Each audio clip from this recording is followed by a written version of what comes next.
ஆளுமை மிக்க அரசியல்வாதியாக பியோர் பாலிடிக்ஸ் பயிற்சி பட்டறை, நேரடி இணைய வழி வகுப்புகள். உங்கள் சீட்டிற்கு முந்துங்கள். 7338824242.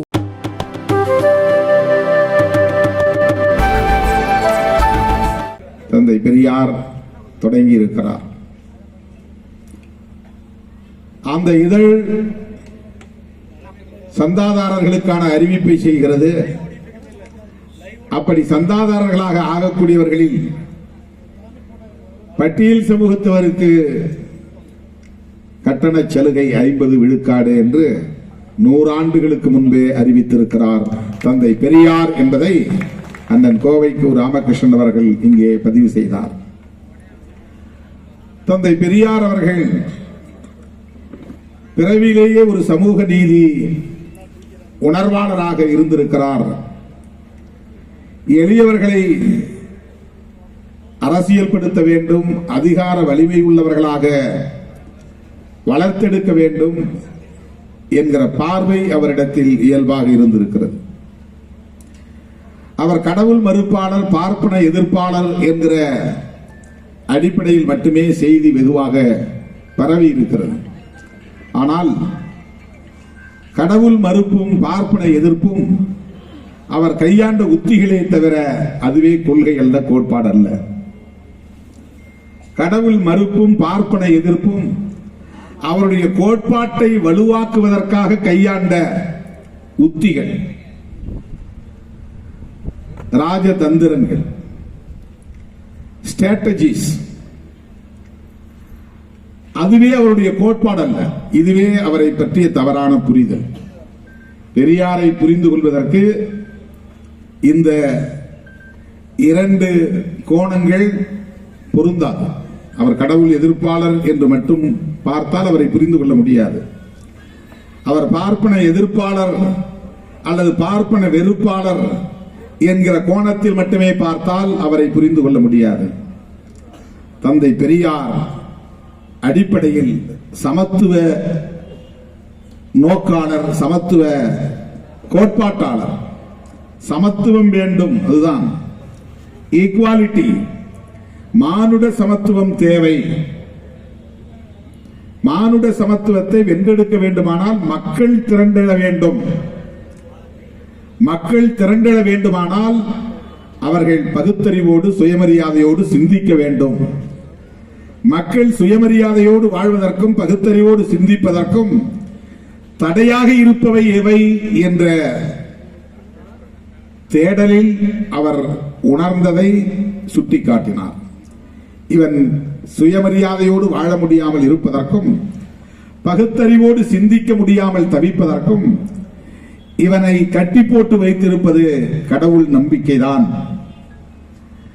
கடவுள் நம்பிக்கையை பயன்படுத்தி இவன் உழைப்பை சுரண்டுவது பார்ப்பன சமூகம், பார்ப்பன தந்திரம்.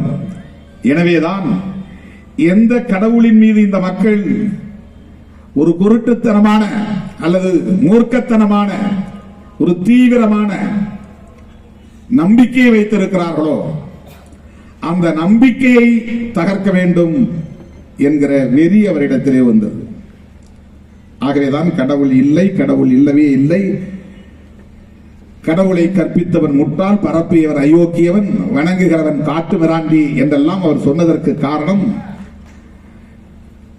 கடவுள் மீதான வெறுப்பு அல்ல, கடவுளை நம்புகிற மக்களின் மீதான வெறுப்பு அல்ல, கடவுளின் பெயரால் பெரும் சமூகத்தை, உழைக்கிற சமூகத்தை ஏய்த்து பிழைக்கிறார்களே என்கிற ஆதங்கத்தால், ஆத்திரத்தால். மற்றபடி அவருக்கும் கடவுளுக்கும் என்ன பிரச்சனை? கடவுள் நம் கண்ணை குத்தி விடுவார் என்று அவருக்கும் பயம் வரத்தானே செய்யும், கடவுள் இருப்பது உண்மையாயிருந்தால். ஆகவே கடவுள் உண்டா இல்லையா என்பதல்ல அவருடைய பிரச்சனை, கடவுளை தேடுவது அல்ல அவருடைய பிரச்சனை. கடவுளின் பெயரால் பெரும்பான்மையான உழைக்கிற மக்களை ஏய்த்து பிழைத்துக் கொண்டிருக்கிறது உழைக்காத ஒரு கும்பல். இதை கண்டுணர்ந்த பெரியார் சுயமரியாதையை இழந்து தவிக்கிறது, சுயமரியாதையை இழந்து நிற்கிறோம் என்பதை உணராமல் தவிக்கிறது, காலில் விழுந்து கிடக்கிறது, கை கட்டி நிற்கிறது. இப்படி ஒரு பெரும் சமூகம், உழைக்கிற சமூகம் அறியாமையில் வீழ்ந்து உழலுகிறதே என்கிற கவலைதான் தந்தை பெரியாரின் கவலை. கடவுளை பற்றிய கவலை இல்லை. இவர்கள் ஏன் அடுத்த நிலையை நோக்கி நகர முடியாமல் தடுமாறுகிறார்கள்? அதற்கு காரணம் கடவுள் மீதுள்ள நம்பிக்கைதான்.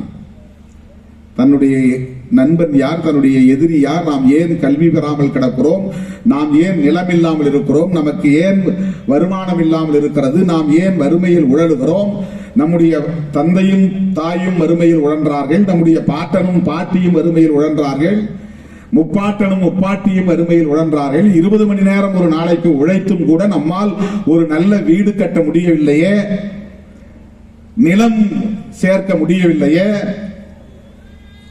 பட்டினி இல்லாமல் உண்ண முடியவில்லையே, நல்ல உடை உடுத்த முடியவில்லையே. இதற்கெல்லாம் எது காரணம்? அவன் ஏற்கனவே சொல்லி வைத்த கருத்துதான் காரணம். நீ முற்பிறவியில் செய்த பாவம், இப்பிறவியில் இந்த கொடுமையை அனுபவிக்கிறாய்.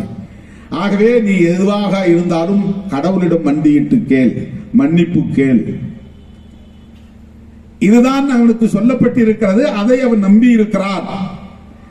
இந்த சமூகத்தில் நிலவுகிற சமூக கட்டமைப்பை பற்றி அவன் சிந்திக்கவில்லை, சாதிய கட்டமைப்பை பற்றி சிந்திக்கவில்லை, அரசியல் அமைப்பை பற்றி சிந்திக்கவில்லை, பொருளாதார கட்டமைப்பை பற்றி அவனால் உணர முடியவில்லை.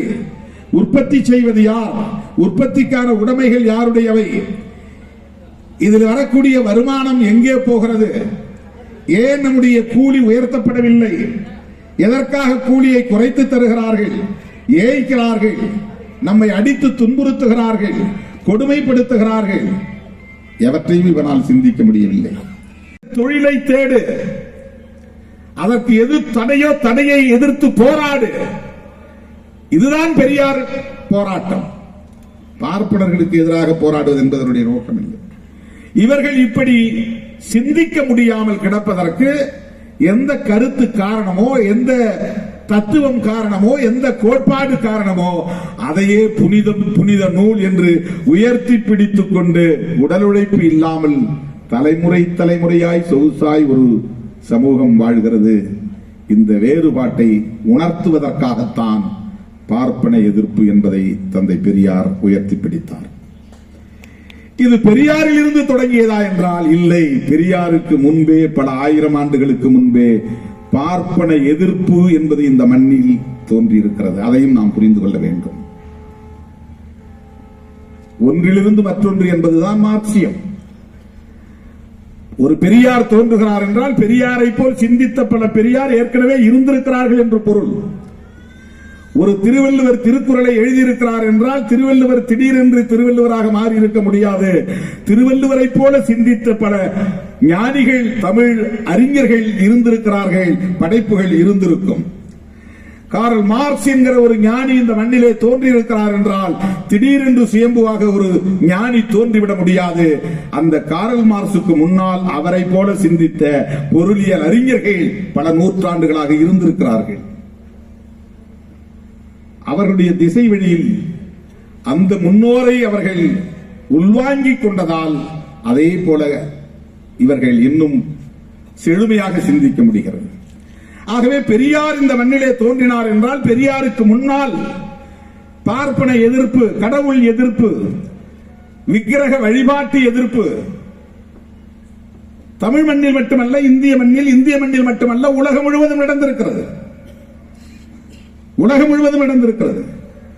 பார்ப்பன எதிர்ப்பின் வரலாற்றை நாம் கௌதம புத்தர் காலத்தில் இருந்தே பார்க்க முடிகிறது, 2500 ஆண்டுகளுக்கு முன்பே. அப்படி என்றால் பெரியார் கௌதம புத்தரின் ஞான வாரிசு என்பதை நாம் புரிந்து கொள்ள வேண்டும். கௌதம புத்தர் சொன்னதைத்தான் ஐயன் திருவள்ளுவன் சொல்லுகிறான், பராப்போக்கும் எல்லா உயிர்க்கும் என்று.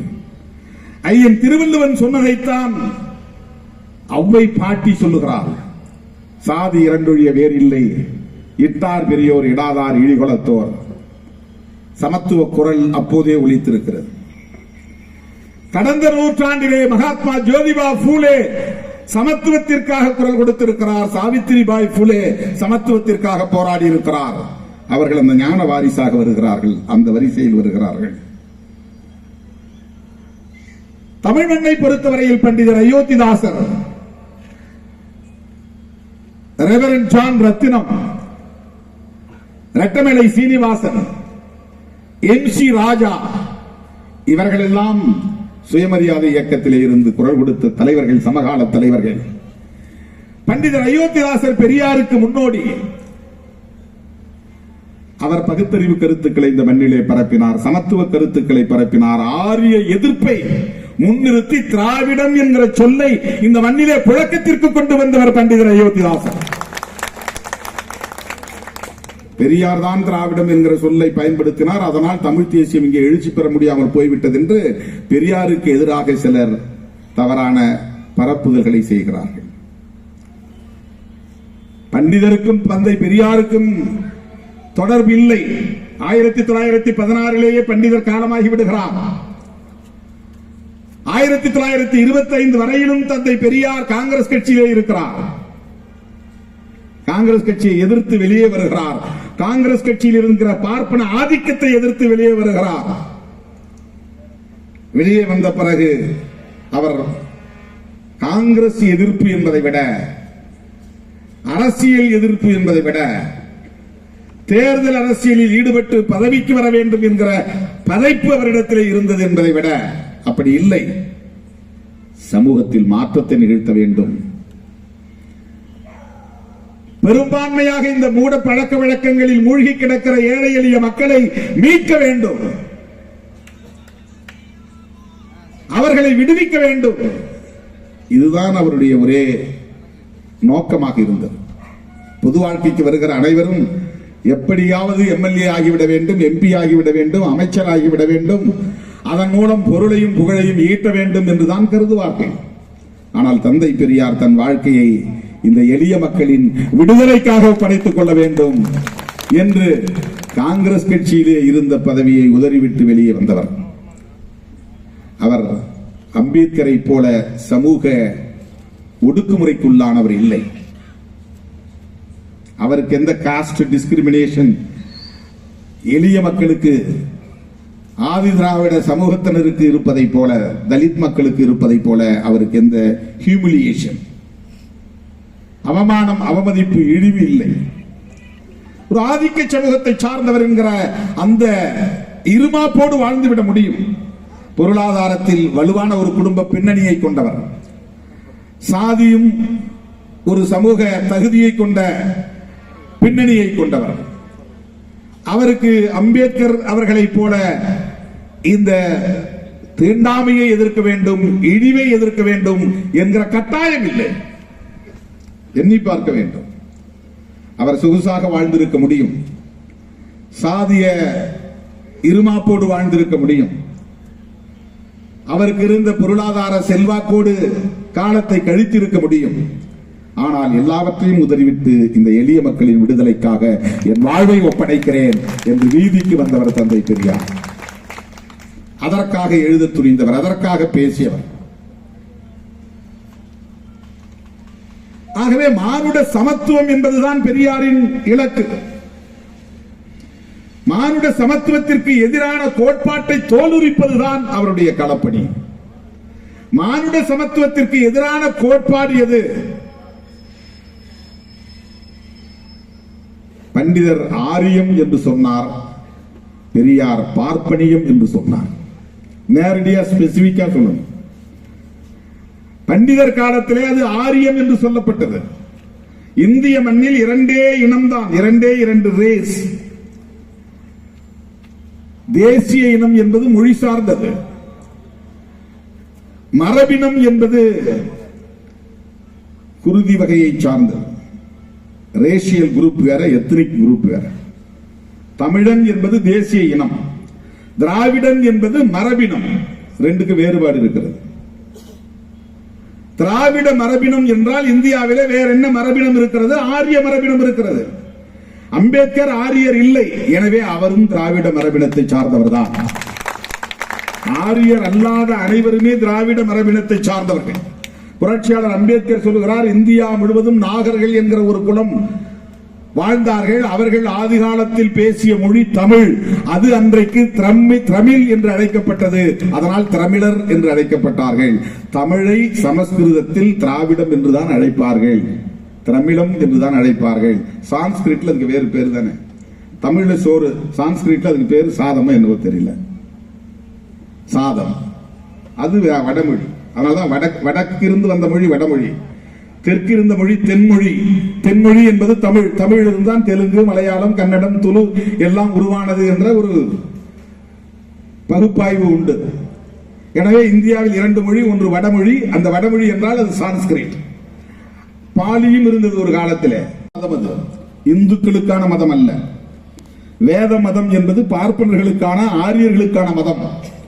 வர்ணாசிரம தர்மம் என்பதும் ஆரியர்களுக்குள்ளேயே இருந்த ஒன்று. புரட்சியாளர் அம்பேத்கர் அதை வகைப்படுத்துகிறார். ஆரியர்களே பார்ப்பனர்களே தங்களுக்கு இடையிலே பகுத்துக் கொண்ட ஒரு பகுப்பு முறைதான் பிராமணர், சத்திரியர், வைசியர், சூத்திரர் என்பது. இது முற்றிலும் வேறான ஒரு பார்வை. பிராமணர்களுக்குள்ளேயே இருந்த வகைப்பாடு என்கிறார்.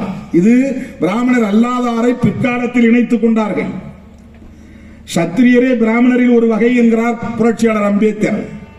வைசியர் பிராமணரில் ஒரு வகை என்கிறார். சூத்திரர்களும் இந்த 3 பிரிவினருக்கு எதிரான பிராமணர்கள் தான் சூத்திரர்களாக இருந்தார்கள் என்பது புரட்சியாளர் அம்பேத்கரின் பார்வை. இன்றைக்கு அது பொருந்தாது. ஆரியர்கள் காலத்தில், பிராமணர்கள் காலத்தில், இந்த இனத்தோடு திராவிட இனத்தோடு கலக்காத காலத்தில், கலப்பினம் இங்கே உருவாகாத காலத்தில், இந்து மதமாக அது விரிவடையாத காலத்தில் அவர்களுக்கு பின்பற்றிய மதம் வேதிக் ரிலிஜன் என்கிற வேத மதம், அல்லது வைதீக மதம், அல்லது சனாதன மதம்.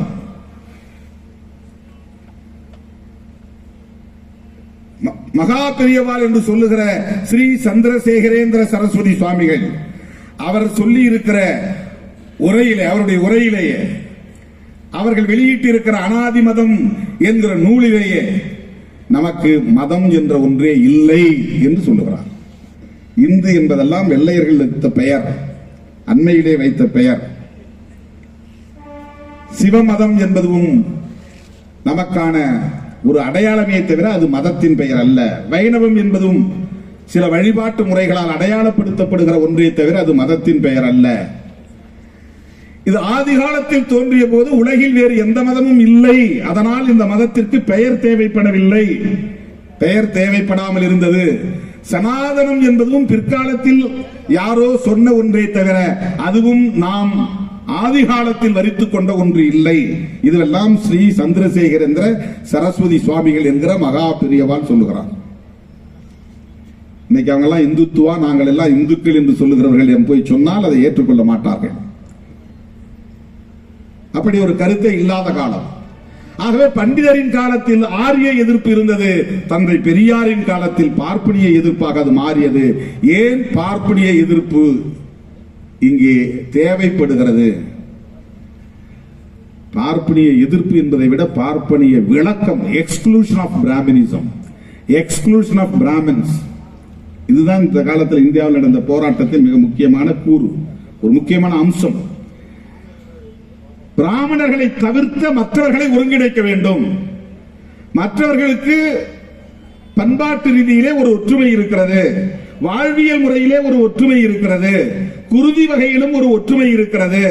பார்ப்பனர்கள் பார்ப்பனர் அல்லாதார்கள் என்கிற அடிப்படையில் தான் இந்த சமூகத்தில் நீண்ட நெடுங்காலமாக கோட்பாட்டு யுத்தம் நடந்து வருகிறது.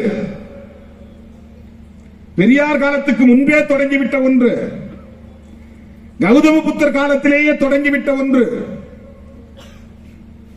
அதற்கு நிறைய தரவுகள் உள்ளன.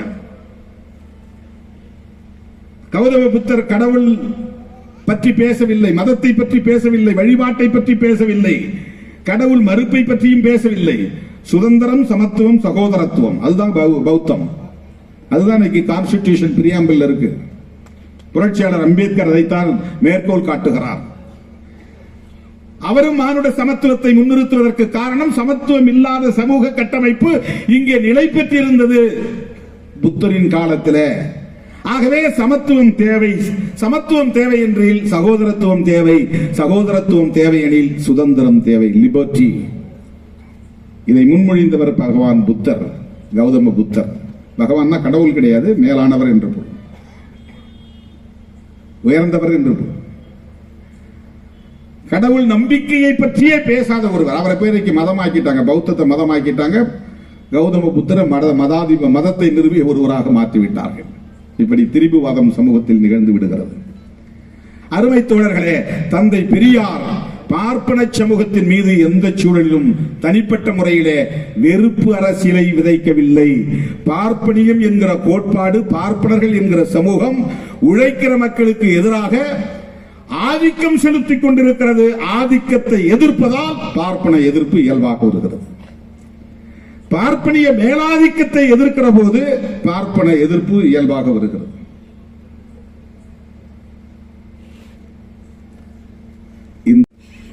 திராவிடம் தவறு என்று சொல்லுவது அரசியல் அறியாமை.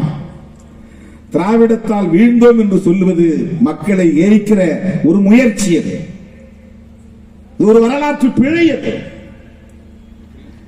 பெரியார் காலத்திலே இப்படி ஒரு சுயமரியாதை இயக்கம் தோன்றாமல் இருந்திருந்தால்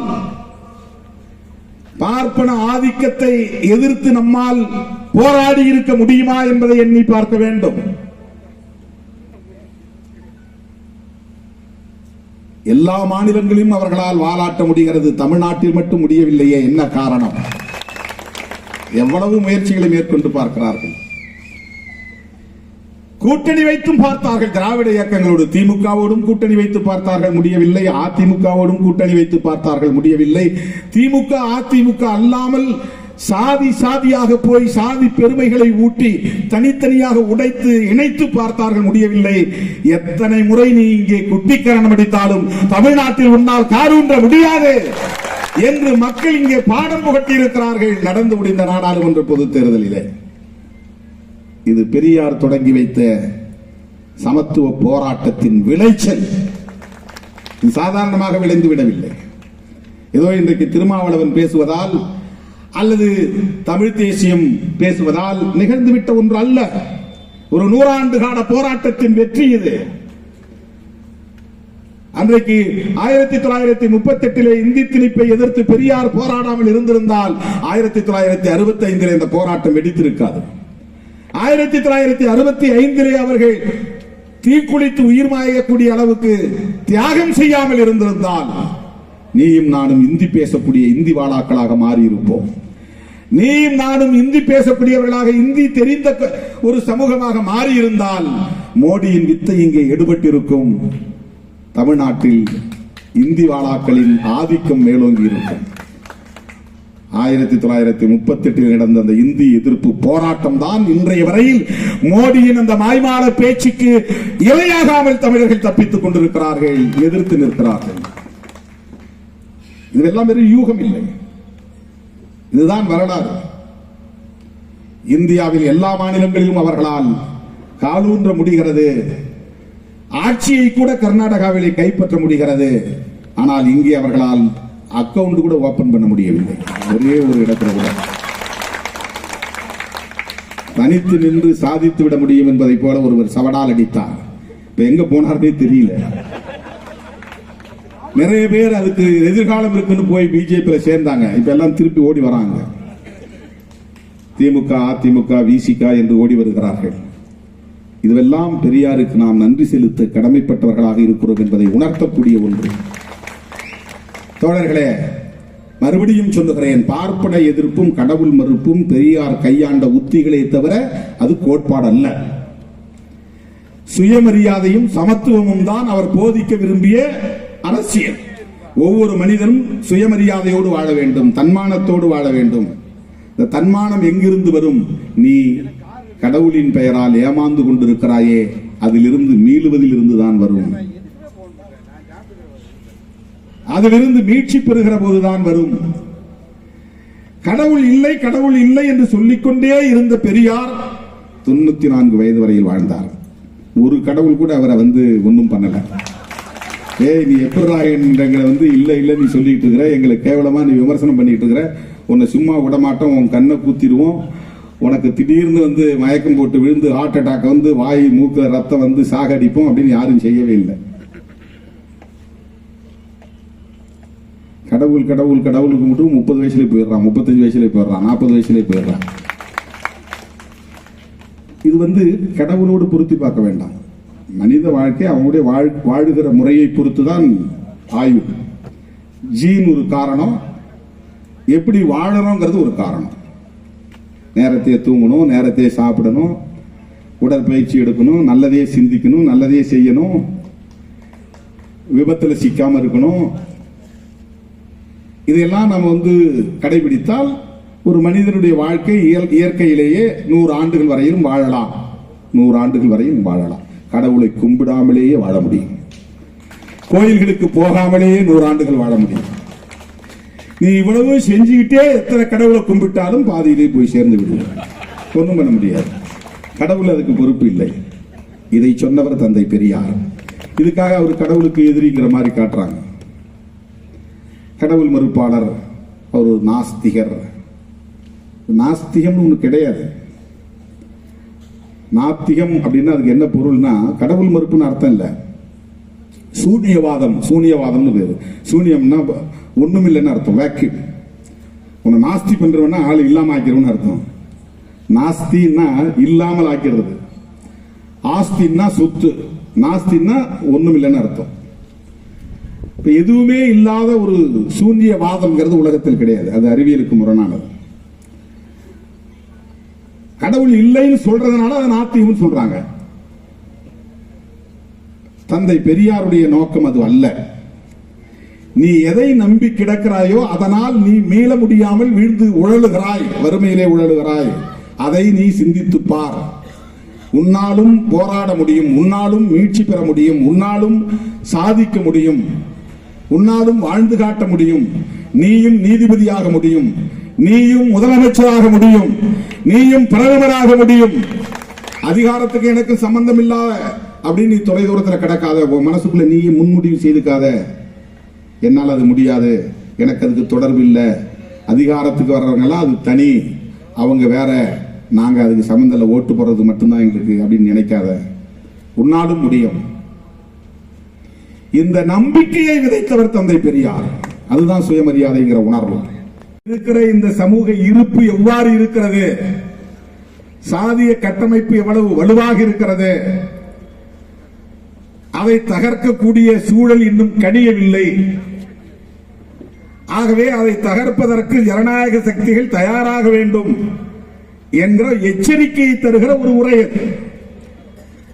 அதை எந்த இடத்திலே நான் பேசினேன் என்றால், மாநில அரசுகளிடம் சமூகங்களை கூறு போடுகிற, இடஒதுக்கீடு என்கிற பெயரால் கூறு போடுகிற அதிகாரத்தை தருவது என்று உச்சநீதிமன்றம் ஒரு தீர்ப்பை தந்திருக்கிறது.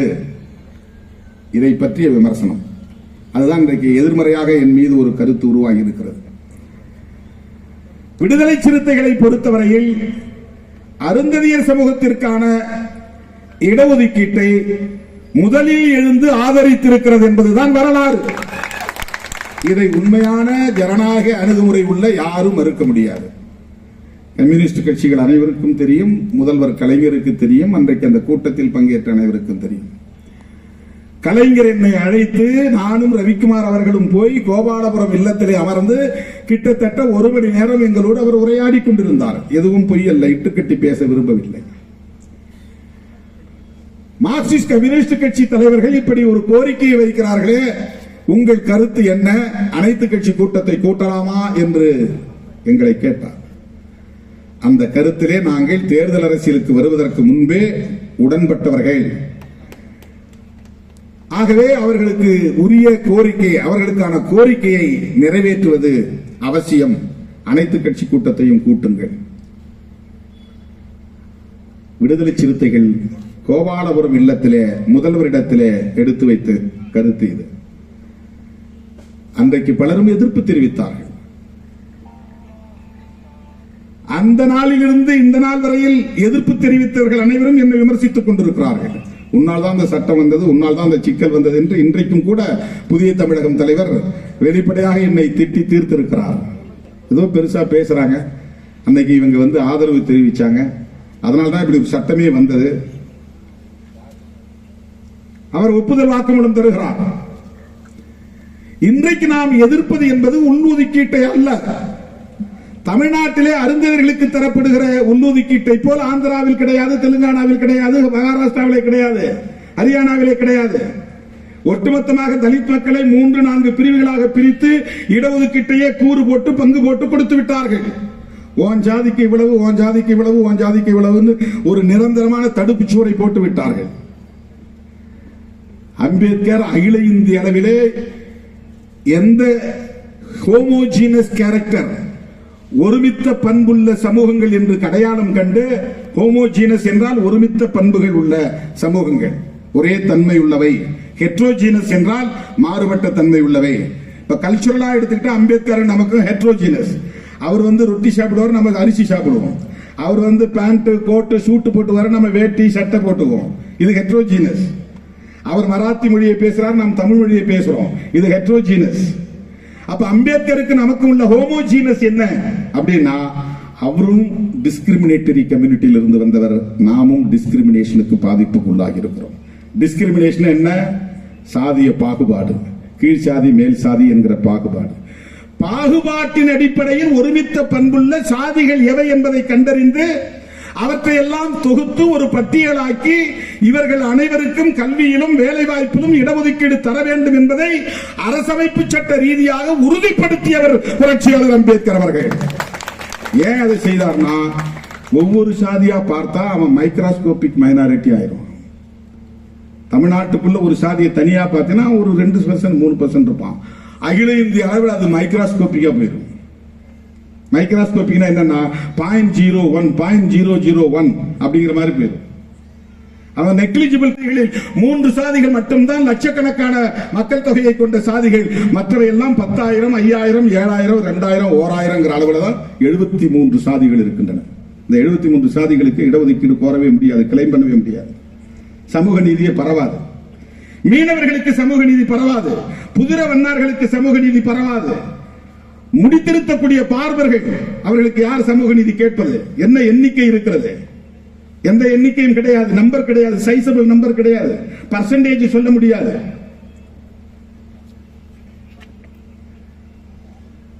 ஆகவே சமூக நீதி எல்லோருக்கும் பரவ வேண்டும் என்பதில் யாருக்கும் மாற்று கருத்தில்லை. தமிழ்நாட்டில் இந்த சமூகங்களை 76 சமூகங்களையும் 4ஆகவோ 3ஆகவோ 2ஆகவோ உடைக்காமல் இருக்கக்கூடிய இடஒதுக்கீட்டில் 3% அருந்ததியர்களுக்கு மட்டும் வழங்கப்படுகிறது என்று வழங்கப்படுகிறது. இதுதான் உள் ஒதுக்கீடு, தான் சப்கோட்டா. மற்றதெல்லாம் சப் கேட்டகரைசேஷன், தனித்தனியே பிரிச்சிடலாம். A group, B group, C group, D group. அதான் ஆந்திராவில் மாலா சார்ந்த சாதிகள், மாதிகா சார்ந்த சாதிகள், ஆதி ஆந்திரா சார்ந்த சாதிகள், பிற சின்ன சின்ன குழுக்கள், சின்ன சின்ன சமூகங்கள் எல்லாம் ஒன்னா சேர்த்து 4 குரூப்ஸ், 4 கேட்டகரிஸ். இந்த கேட்டகரைசேஷன் பண்ணுவாங்கிறத 1940களிலேயே 50களிலேயே புரிந்து வைத்திருக்கிறார் புரட்சியாளர் அம்பேத்கர் அவர்கள். அப்பவே அவர் புரிஞ்சு வச்சிருக்கிறார் இது நிகழும் எதிர்காலத்தில். இந்த அதிகாரத்தை மாநில அரசுகளின் கையில் கொடுப்பது ஆபத்தானது என்று அவர் உணர்ந்துதான் அரசமைப்பு சட்டத்திலே 341வது உறுப்பை இணைக்கிறார். பழங்குடி மக்களுக்கு 342வது உறுப்பை இணைக்கிறார். அம்பேத்கர் அந்த அச்சத்தோடு உருவாக்கினார் என்பதை நாம் சிந்திக்க வேண்டும். மாநில அரசுகளுக்கு அதிகாரம் கேட்கிற திருமாவளவன் இதை மட்டும் ஏன் எதிர்க்கிறார்? வேற எந்த அதிகாரத்தையும் தராத பிஜேபி அரசு இதை மட்டும் ஏன் தருகிறது என்று இன்னொரு கோணத்தில் யோசித்து பாருங்கள்.